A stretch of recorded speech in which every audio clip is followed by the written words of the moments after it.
We'll switch focus to Flemington, where it's Turnbull Stakes Day. Ben Asgari, Racing.com form analyst, joins us on the Punters Lounge Live as he does each week to provide his best out of our Melbourne venue. Firstly, Ben, good morning to you. What's the weather and track that shapes for us at Flemington?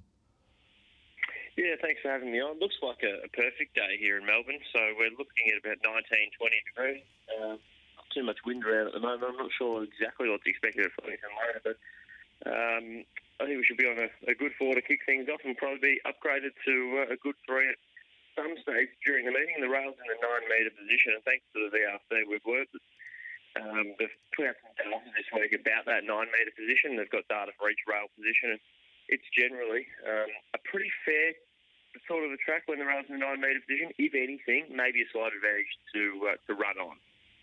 You see some really good information posted online through the Racing.com social media accounts about the data that exists for that, and that's good to know on a big day. Okay, speaking about the Turnbull in a little bit more depth, and Mystic Journey's the $2.80 favourite for it, with Mr. Quickie at $3.30, and I guess it comes down to your interpretation of the Makybe Diva. What's yours? Yeah, well, mine was that Mr. Quickie was an astonishing performance. He resumed from a short break, having been to Queensland during the winter.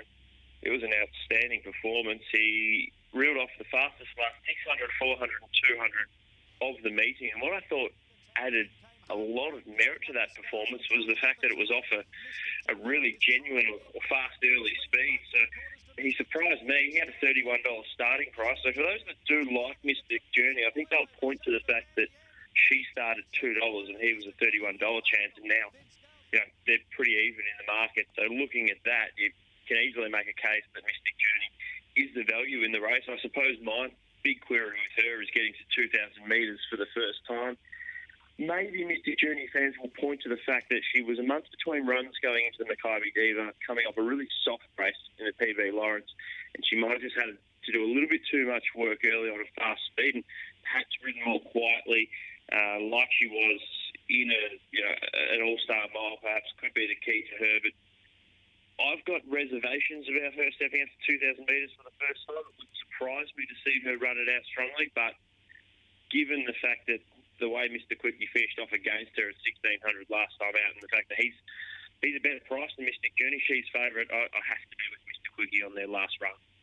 What's your sort of read on the speed of the race and how it might be run? Is it likely to be sort of as pressurised as the Makybe Diva was early? I don't think so. I think Trafford Falls looks the logical leader. Not a horse that rolls along at a slow speed. I think it will be genuine, but I don't think it will be anywhere near the sort of pressure we saw in the Makybe Diva Stakes. Now, I think that's going to suit Mystic Journey, but I do think it's going to suit Mr. Quickie as well. The great thing about him is he showed in the Makybe Diva he can still produce his electric turn of foot off a fast speed, but what he has shown in the past is he's very adept at producing a big turn of speed off slow speed. He beat Admiral's Joker one day at Caulfield, doing exactly that. That form's stacked up nicely. He's done it several times before at the Mornington Guineas, etc. So I don't think a slow speed's going to worry him. And they're going to ride Mystic Journey quietly, according to her trainer, Adam Trinder. It wouldn't surprise me if they do that, if Mr. Quickie gets onto her back in the run. Yeah, tactically very interesting race. The race following that is the Lexus Bart Cummings, and many form analysts spruiking Surprise Baby as the best out of Flemington. What are your views on Surprise Baby today? Yeah, I'm in their camp. I think he's the best bet on the program. I think he's a really nice horse. I was taken by the first up run in the Fian Stakes. Now, it's not a traditional preparation going second up 2,500 metres, but Paul Brusker's the man that I'm more than happy to back in. It has been the plan, the whole preparation. He wanted to go first up Fian, second up Bart Cummings, ideally win this race, and then go third up into a Melbourne Cup. And he is a trainer that was good enough to get this horse to win an Adelaide Cup at 3,200 metres in his first preparation, coming off a run at 2,000 metres. So if this has been his plan, I'm happy to back him in. He was terrific first up, and he'll be even better over 2,500 at Flemington. And to be honest, I don't think the opposition have his level of quality. And I think if he can get the win today, he could be a genuine local chance. Of course, he's New Zealand bred, but we'll claim him as a local chance in the Melbourne Cup if he can get that win today. We'll probably just have to team up, I think. Such will be the wave coming from Europe in particular for the Cups, and particularly the Melbourne Cup. Your suggested bets, Ben, race 7, Mr. Quickie in the Turnbull, your best surprise baby, and you spotted some value in race 5. Yeah, well, the value, unfortunately, is disappearing fast in the 5th race, but I'm still happy to be with this horse in Independent Road. Now, it's a really even contest to superimpose for the 3-year-olds over 1,800 metres, and that's the key, I think, for this guy to step up to 1,800. He's third up from a spell. I think he's just found 1,200 and 1,400 too sharp, but despite that, I didn't mind his running the expert plate over 1,400. Thought it was as good, if not better, than the lead-up runs of the opposition coming into this race, and Blinkers going on looks a big key. Blinkers up to 1,800. In a pretty even contest, I'm pretty happy to be with Independent Road in the 5th race on the card.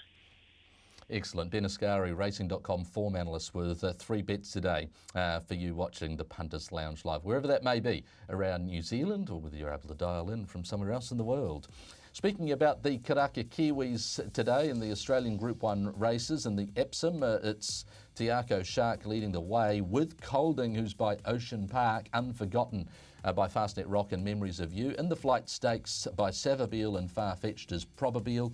In the Metropolitan, Sir Charles Road by My Boy Charlie, and also is the Good Fight in the Metropolitan. Was dual nominated there, the Good Fight, and it's not actually starting in the Metrop there, so it will be Sir Charles Road, the Karaka Kiwis.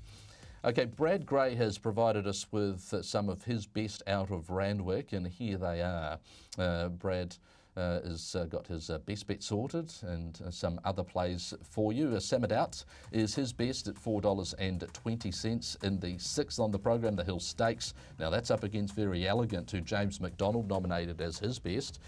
And he's got other bets, including Dealmaker in race 3, will be ridden by James, is currently $3.30 is Dealmaker. Chris Waller, the trainer there, and Dreamforce Nasrawilla. He's plumped for Dreamforce in the Epsom, and Nasrawilla will ride for John Thompson, obviously a second in Group 1 Randwick Mile there, the Doncaster, and it was a very good second behind Brutal. Okay, so that's a wrap of the Australian action. Let's zone in on Hawke's Bay